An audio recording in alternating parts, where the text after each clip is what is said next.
Добрый день, уважаемые участники нашего вебинара. Я рада приветствовать вас сегодня на нашем вебинаре.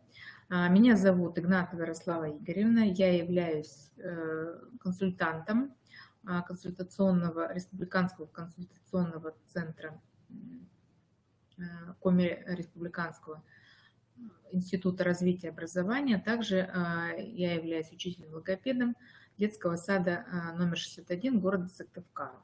И сегодняшний наш вебинар посвящен приему воспитанию ребенка самоконтроля при работе над звукопроизношением.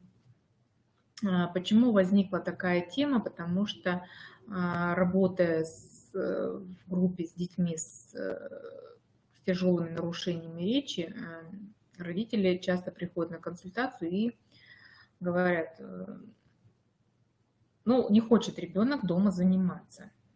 Можете тетради летать с домашним заданием, которое дает логопед, отказываются, придумывают массу причин, чтобы не садиться, не выполнять задания.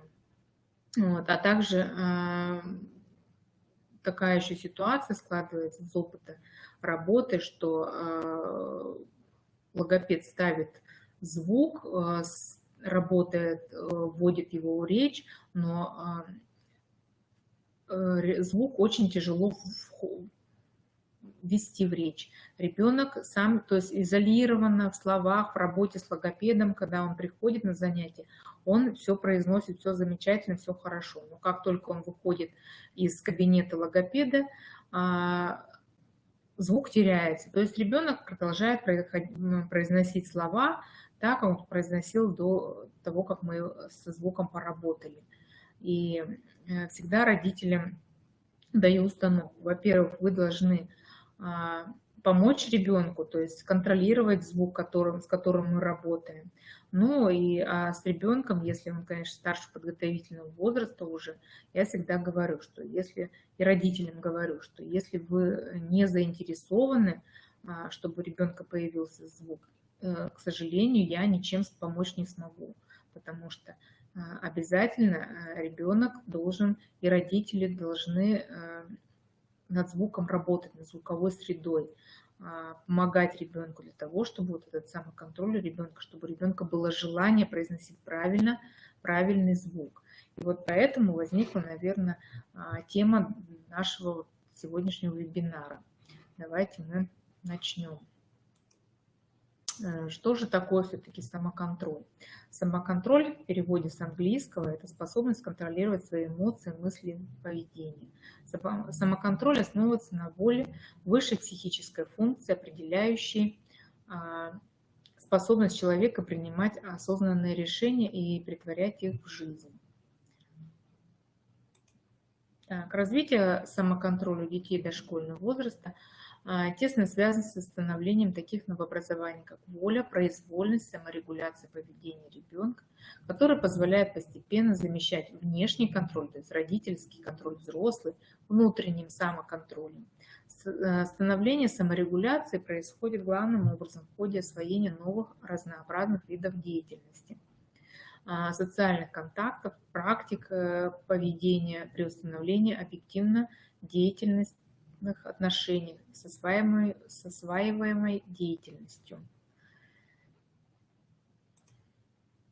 Ну, давайте вот такая схемка. Что же такое самоконтроль ребенка? Это путь к успеху в учебной деятельности. Не только в учебной, но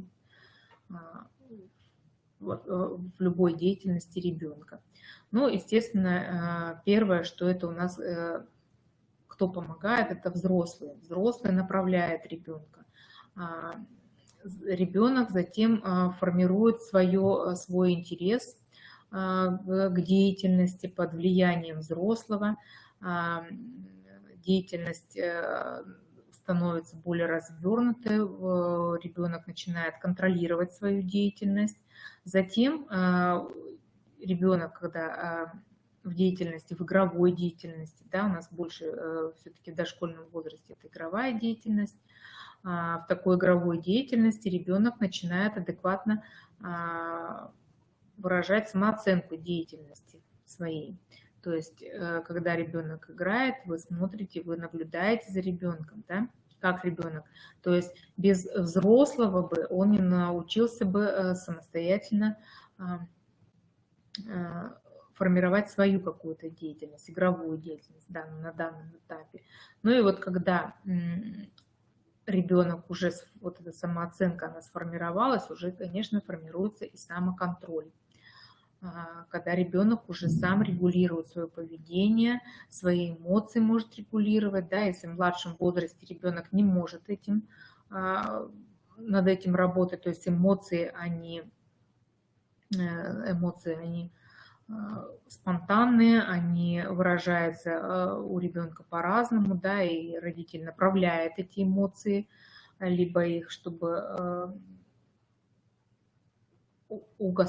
они где-то угасали, где-то наоборот была вспышка какая-то, да, то уже к старшему дошкольному возрасту ребенок уже может интеллектуально сохранный, уже может регулировать свои эмоции, свою деятельность регулировать. Он знает уже какие-то правила поведения, выстраиваются правила поведения, какие-то традиции, и в этом заключается, наверное, какой-то самоконтроль над собой.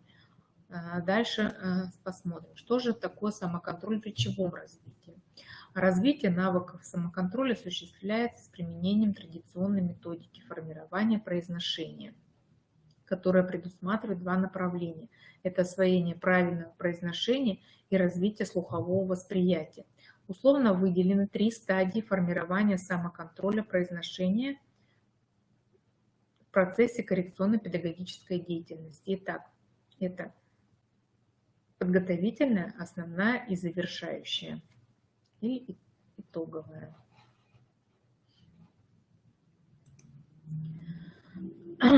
Ну, теперь перенесемся непосредственно на звукопроизношение. Что же такое постановка звука? Постановка звука – это формирование посредством специальных логопедических приемов новой нервной связи между звуковыми ощущениями, восприятием самостоятельно произнесенного звука, кинестетическими ощущениями, самостоятельным воспроизведением звука, и зрительными ощущениями – это визуальное восприятие артикуляции. То есть почему логопед работает зеркало? Для того, чтобы ребенок не только слышал свой звук или звук взрослого, первоначально звук взрослого, затем самостоятельное произнесение звука, но и то, чтобы ребенок видел правильную артикуляцию взрослого и правильную артикуляцию затем свою.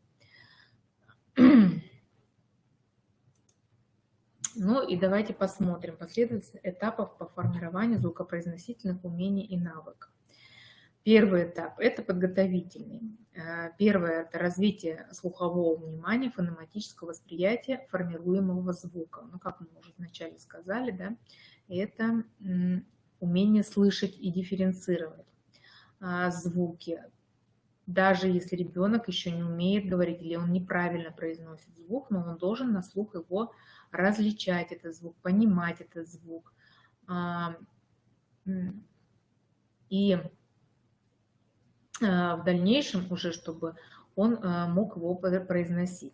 У нас звуки бывают парные, согласные, есть звонкие, глухие звуки, и ребенок должен, то есть правильное фонетическое вот это восприятие, то есть он должен эти звуки различать.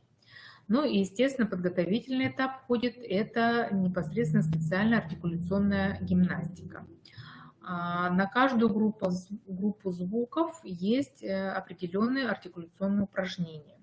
По артикуляционной гимнастике я также говорила в предыдущих вебинарах по здоровью и сбережению.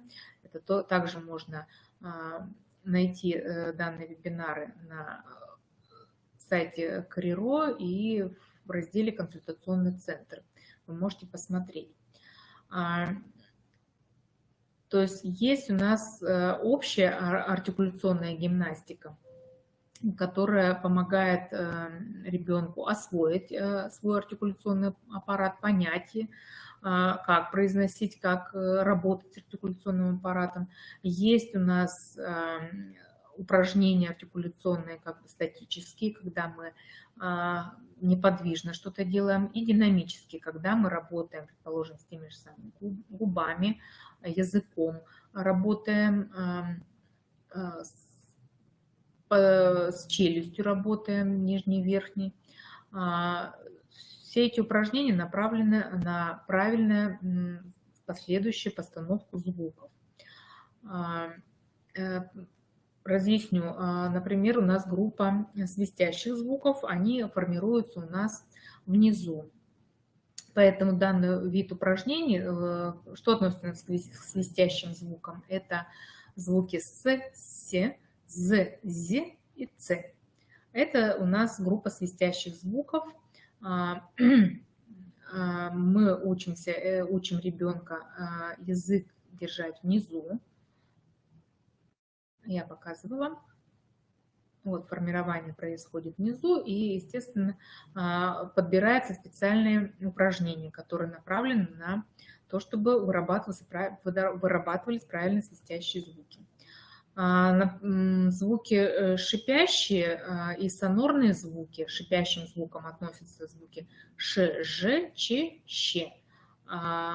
И к сонорным звукам относятся такие звуки, как р, р и л, л. Данные звуки формируются у нас вверху, поэтому для них делается подбирается другой комплекс артикуляционных упражнений для того, чтобы сформировать данный звук. Также работа, естественно, идет над дыханием, потому что правильный речевой выдох, он тоже является одним из основных в формировании определенного звука. Поэтому мы можем сказать, что не только специальная артикуляционная гимнастика, но и специальные речевые дыхательные упражнения, прошу прощения. Так, ну и второй этап – это постановка, сюда входит во второй основной этап сама постановка непосредственно звука, автоматизация звука и дифференциация формируемого звука, смешиваемых с ним в произношении звука. Постановка звука – это, еще говорят, изолированный звук, когда мы уже научились с ребенком слышать данные звуки. Ну, например, если мы будем работать со свистящими, да, мы научили выполнять артикуляционную гимнастику, и после того, как мы выполнили артикуляционную гимнастику, мы вызываем изолированный звук. Мы ребенку рассказываем положение органов артикуляции, то есть что делают во время произнесения звука губы, какую функцию выполняет язык, как идет воздушная струя. Мы все это проговариваем с ребенком, чтобы ребенок понимал, как выходит, откуда и где образуется данный звук. Ну, например, звук «с». Мы показываем ребенку, что я произношу и говорю: посмотри, что делают мои губки. Губки мои улыбаются, растянуты в улыбке, и зубки видны. Да?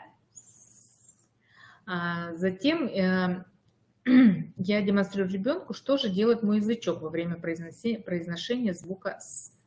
Язычок стоит за нижними зубками, и спинка языка слегка приподнимается, слегка. И спинка напряжена. И ребенку показала, ребенок также поставил свой язычок, и мы начинаем работать. Затем ребенку еще говорю: а давай узнаем, где у нас ветерок дует и какой ветерок. И вот мы с вами поставили, струйка идет у нас по желобку, по средней линии языка, и когда мы дуем, мы с ребенком должны ощутить холодный воздух. С ребенком проговорили все эти манипуляции, как у нас звук стал, вызвали звук, у ребенка пошел звук. Очень хорошо. Мы начинаем этот звук закреплять. То есть сначала играем, то есть какие-то лабиринтики выполняем, долго вызываем. Затем этот звук мы начинаем вводить в слоги. То есть мы не сразу даем ребенку слова. Ошибочно, когда родители, понятно, что не знают все системы постановки звука, начинают сразу давать слова.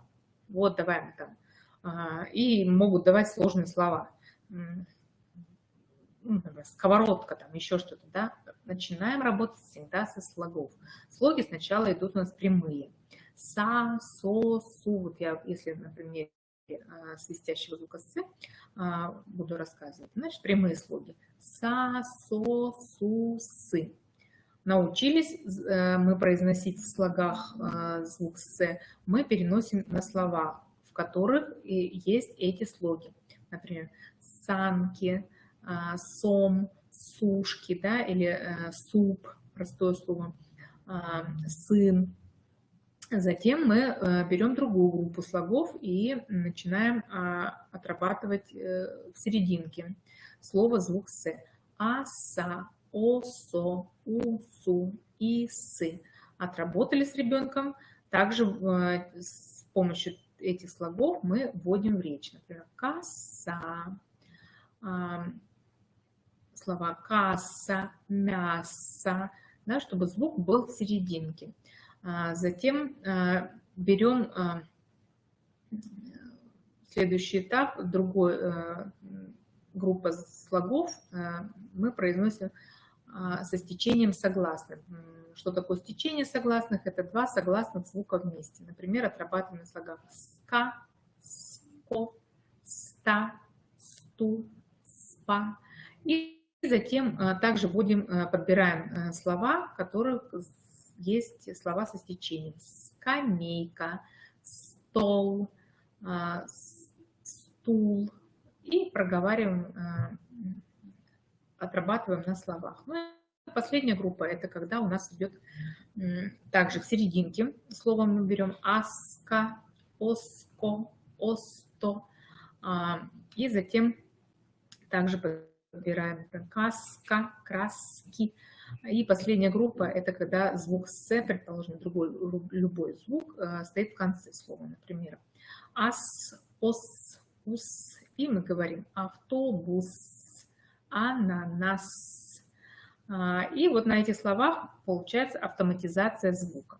Когда мы автоматизировали в словах заданный нами звук, мы начинаем работать над словосочетанием. То есть данную ситуацию мы можем в любой игровой форме, я потом вам покажу, какие формы у нас есть игровые.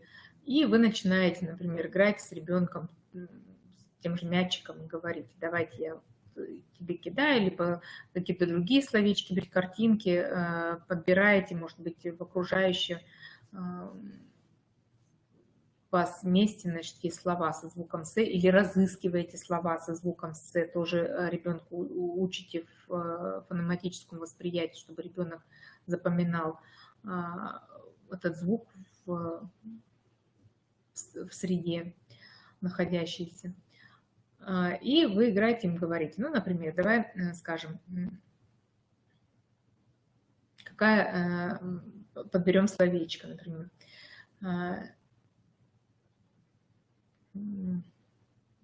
Вкусный суп. Да? Какой суп? Вкусный. Так, какой абрикос? Сладкий абрикос. То есть два слова, в которых мы используем звук «с». Данный, значит, у нас материал можно, если вы не работаете с логопедом, то, естественно, можно найти на просторах интернета. Если вы работаете, то логопед вам уже дает данные задания. Ну и дальше следующий у нас этап, это идет формирование звука, автоматизация звука во фразе, когда ребенок произносит какие-то предложения со звуком «с». В саду растут красивые там астры.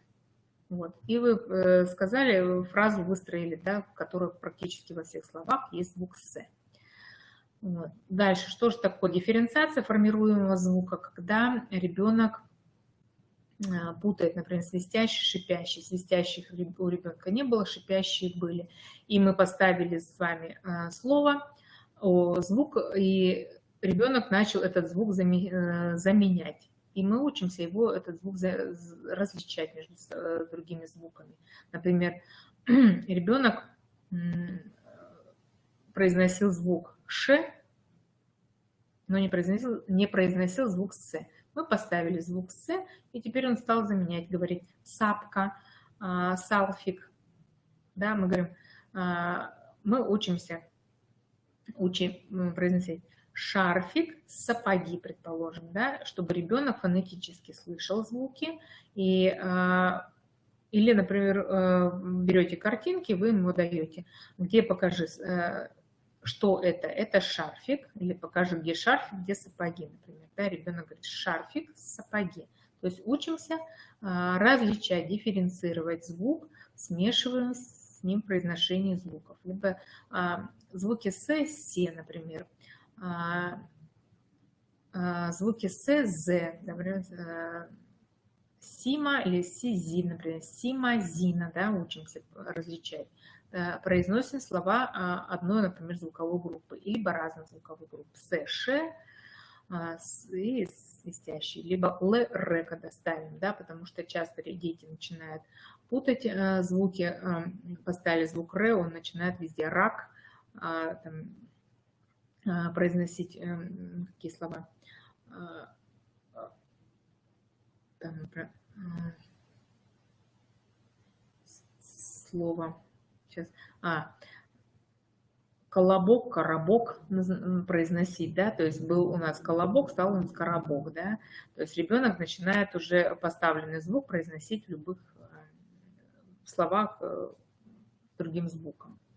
Так, ну и третий этап – это закрепление навыка произношения формируемого звука в разных видах самостоятельной речи ребенка в различных коммуникативных ситуациях. Ну, видах самостоятельных, когда ребенок уже, у ребенка поставлен звук, автоматизирован, и ребенок должен произносить уже поставленный звук в стихотворной форме, в чистоговорках, во фразе, то есть не во фразе именно, а в спонтанной речи, в чтении каких-то там, пересказе произведений каких-то, то есть должен ребенок употреблять уже поставленный звук. Но чаще всего это не происходит, потому что у ребенка как раз и не выработан этот самоконтроль, когда он должен свой звук, поставленный звук, контролировать. Так, что же? Давайте теперь обратимся как раз к приемам воспитания ребенка самоконтроля за правильным звукопроизношением. Итак, первое. Воспитание мотивации к учению через дидактические игры. То есть вот сейчас я вам рассказала приемы какие-то, систему постановки звуков, а теперь мы обратимся к приемам. Естественно, это через игры, дидактические игры, создание проблемных ситуаций, сюрпризные моменты с частотой смены видов деятельности по принципу «учу, играем».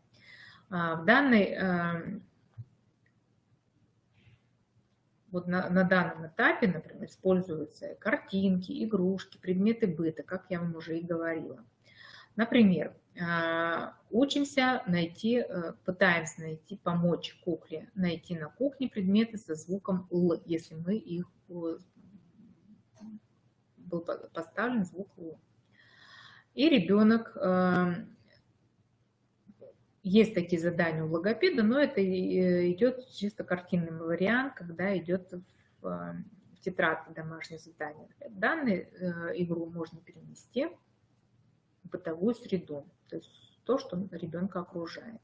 Вот и вы ищете, например, что у нас есть со звуком «л», какие предметы. Стол, стул, ребенок ищет лампа,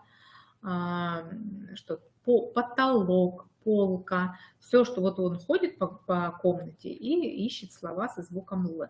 Он при этом проговаривает эти слова и должен фонетически узнать, услышать то, что мы учились на первом этапе, фонетически слышать данный звук, не произносить, а слышать. Сейчас ребенок использовал уже этот навык, он начинает работать самостоятельно. Ну вот посмотрите, в холодильнике давай найдем продукт со звуком «л». Ребенок открывает и смотрит, например, молоко, клубника, ну, вот любые слова со звуком «л». Предположим, вы можете даже этих слов нету, например, продуктов нет в холодильнике, возьмите, положите туда картинки со звуком продуктов питания со звуком «л», и уже ребенку будет легче, например. И можно смешать эти картинки, брать не обязательно со звуком «л». Берете, например, картинку, или там у вас творог, ребенок проговаривает творог, нету звука «л», да? Взял ребенок, например, слово сметана, нету опять. Берет ребенок на слово яблоко, ага, яблоко, нашел. Очень хорошо, может отложить этот предмет, да, чтобы уже зафиксировать, что этот звук есть. Выработка самоконтроля, конечно, невозможно без заинтересованности самого ребенка. То есть, я уже говорила, сначала должен заинтересовать ребенка взрослый, а затем уже ребенок будет втягиваться в эту деятельность и самостоятельно искать. Так, дальше. Следующее – это воспитание, следующий прием воспитания навыка речевой самооценки. Попробуйте, если ребенок не слышит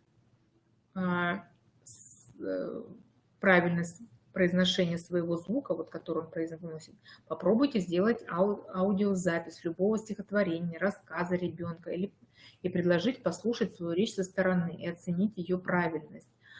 Чаще бывает вот, в моей практике есть случаи, когда ребенок не слышит, вот внутреннюю речь свою он не слышит, но мы записали, мы начали не с фразы, мы написали просто слова, произношение слов. Ребенок у меня был читающий, и он, но я не давала ему читать, я ему чисто на слух, то есть чтобы он повторял за мной слова.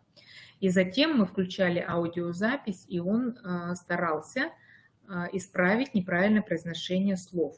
В данной ситуации очень действенный такой прием, когда ребенок было так, что он несколько раз произносил неправильное слово и возвращался. Мы анализировали, что он сказал неправильно, и после этого он возвращался, и мы снова произносили данные слова.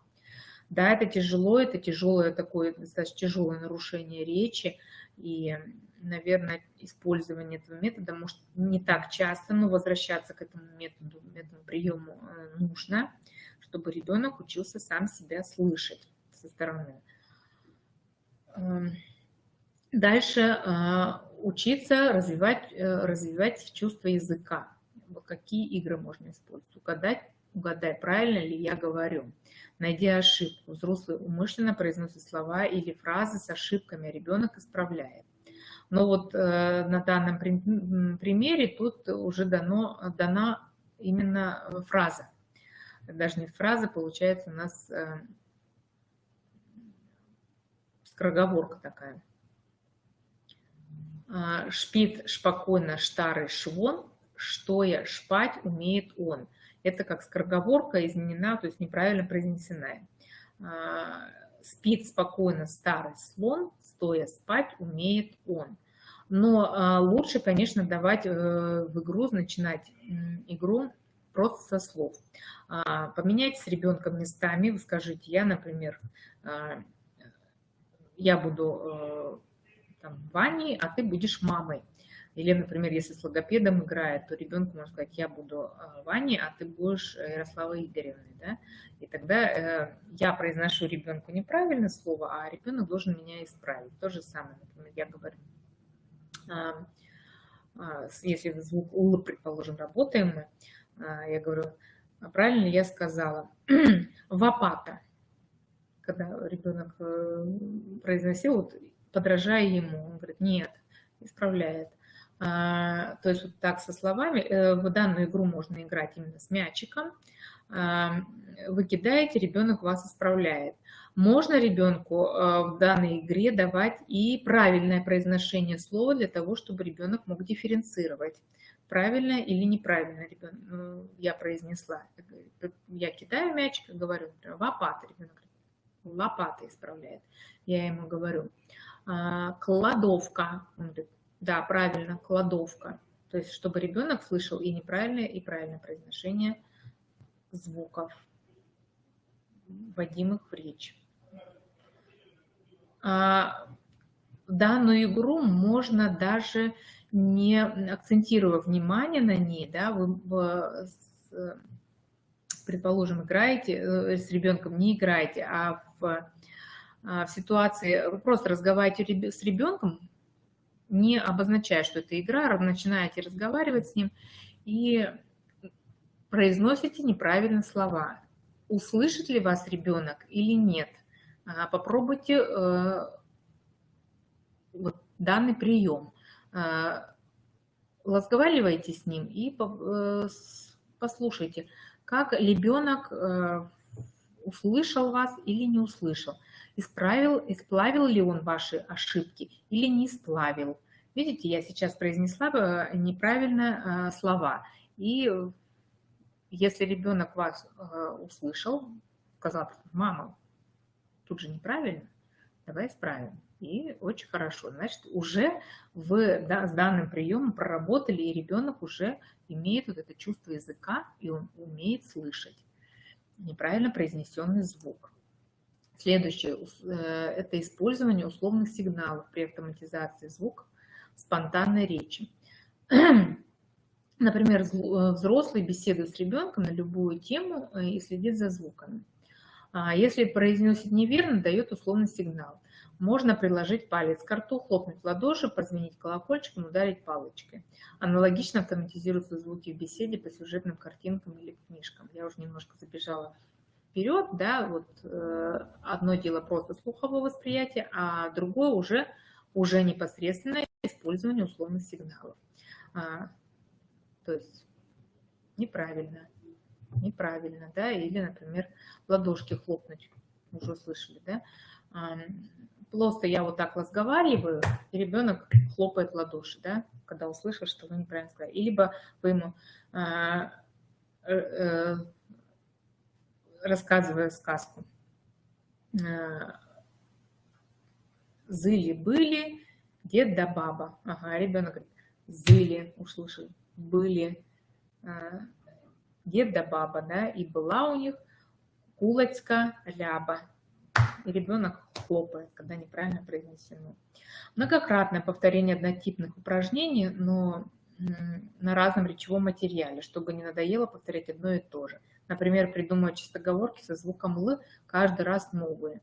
Вот, например, ла-ла-ла, вот иголка и метла. Ла-ла-ла, как долго я спала. Ла-ла-ла, как твои дела. Ла-ла-ла, я булавочку нашла. Ну, с любыми звуками чистоговорки мы с детками делаем так. Я задаю, например, слово, а ребенок должен придумать вот данную чистоговорку. Например, сказала слово там, на звук «ш», если. Малыши. Давай придумаем. Ши-ши-ши, вот гуляют малыши. Я говорю: а малышу давай изменим. Шу-шу-шу. Дам я кашу малышу. Формируем. То же самое, например, слово там школа, да? У нас последний слог ла. Ла-ла-ла, вот красивая школа. Я ребенку даю образец, он придумывает свою. Ла-ла-ла, возле дома стоит школа. Например, а если на окончание лу у нас, да, лу-лу-лу, я иду в школу. Так, и вот так мы играем. Дальше ребенку уже нравятся самостоятельно вот такие игры, когда вот эти маленькие чистоговорочки мы придумываем самостоятельно любой закрепляемый звук. Игра поэта, например, да, это очень нравится. Давай придумывать. Даю, например, несколько слов, и ребенок придумывает с этими словами маленький стишок. Так, ну и следующий у нас прием – это развитие внимания к собственной речи через тренировку во времени. Постепенно удлиняя время на 5, 10, 15 минут. Можно использовать песочные часы, настенные часы, метроном, звонок будильника, ну, на мобильном телефоне звонок будильника. ребенок получает определенную установку. Я помню, что звук «л» нужно произносить язычком, а не губами. В любой обстановке до звонка. А на звук «р» поднимать язычок вверх и задувать ветерок на его кончик. Если сделает хоть одну ошибку, проиграет, а если выигрывает, получает приз или любое поощрение. Проводиться может в вопросно-ответной беседе, диалоге на самые различные темы. То есть вы берете и спрашиваете ребенка, чем можно есть кашу? Ребенок говорит, ложкой. Предположим, если у нас, например, дифференциация, развлечение звуков Л, Р есть. Чем можно есть кашу? Ребенок говорит, ложкой. Кто живет в пруду? Рыба. Вот. И вот в за определенное количество времени ребенок должен правильно произнести все слова. Также, например, подобрать словечки, например, за определенное количество. Давай мы подберем, например, 5 слов со звуком «л» вспомнить, 5 звуков со звуком, или, например, 5 слов со звуком «р». Либо, например, дается вот этот промежуток времени, на который он должен подобрать словечки, вспомнить слова с данным звуком, заданным звуком, и уже подсчитывается количество слов, которые он за это определенное время вспомнил и назвал. Так, дальше самоконтроль через кинестетические ощущения. Максимально подключать все виды анализаторов. Зрительный, слуховой, тактильный. Это облегчает запоминание изучаемого звука. Ну вот, я вам уже говорила, когда мы произносим звук, мы, например, холодный ветерочек, да, теплый ветерок мы ощущаем, то есть кинестетика у нас участвует. Можно положить руку на горлышко, чтобы различать звонкие, глухие. Горлышко поет, звонкий голос, то есть вибрация идет на горлышке, мы ощущаем звук звонкий, глухой звук, потому что вибрации нет. Также кинестетические ощущения мы можем использовать, вот закрепляя звук, например, в словах. Те же самые сейчас игры очень популярны, поп-ит. Когда ребенок нажимает на вот эти пузырьки, да, и произносит, то есть назвал слово, произнес заданный звук, назвал слово, произнес. То есть можно выкладывать картинки, и ребенок самостоятельно, не по подражанию, а самостоятельно должен произнести слова. И нажимает на пузырик вот этот, да, либо выкладывать какие-то предметики и правильно произносить слова, то есть самостоятельно себя слышать и действовать с предметом. Можно, например, развивать моторику, писать что-то, например, произнес слово, нарисовал квадратик, например, да, или палочку нарисовал, или по точечкам провел, вот, то есть все вместе. Так, ну вот еще какой прием выработки самоконтроля, это через логарифмику сосредоточения внимания заданному звуку. Например, произносить чистоговорки, стихи, потешки, загадки, считалки, ударять карандашом по столу. Тоже и логарифм участвует, да, у нас. Ла-ла-ла, вот дела.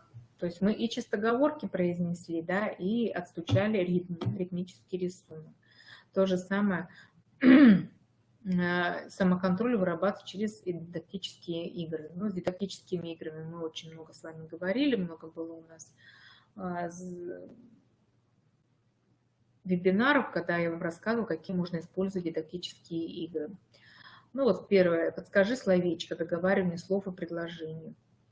Предположим, вы начинаете фразу, а ребенок должен ее закончить. Например, вам нужен звук «л». Вы говорите, корова дает белое, ребенок говорит, молоко. Там, например, над цветком летает большой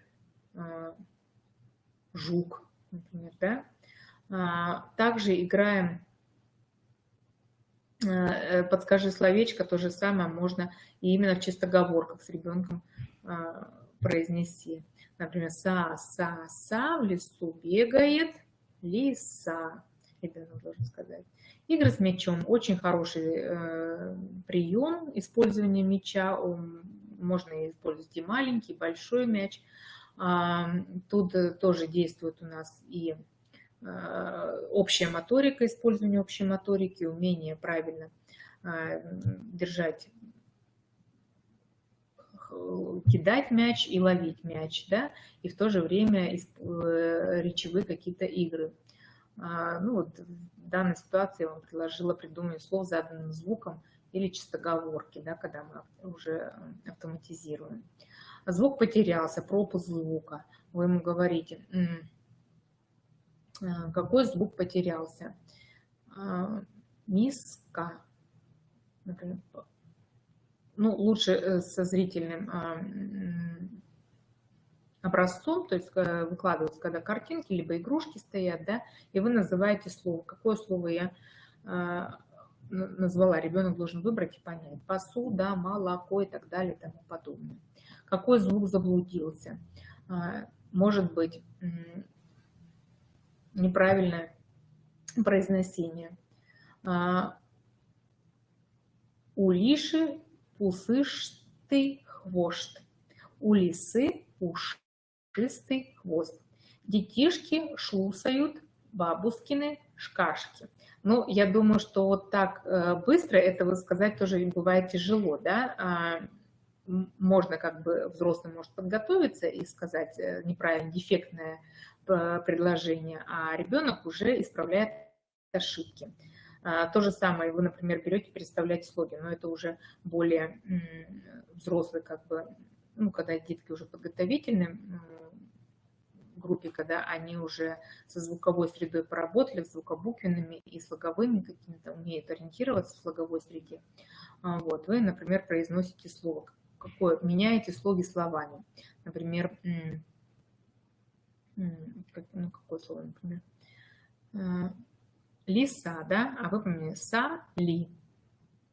Ребенок должен переставить звуки и понять, какое слово было спрятано. Лучше, конечно, это сделать со зрительной опорой, чтобы ребенок видел несколько картин, то есть выбор был у него, и какие-то предметы, когда вы выставляете, например, ли-са, какие-то предметы, ну, фишки, и меняете, ли-са, запомнил ребенок слог, а теперь, вернее, са-ли. Переставляйте ребенок, чтобы понимал, как фишечки перестались, как произнесены слоги.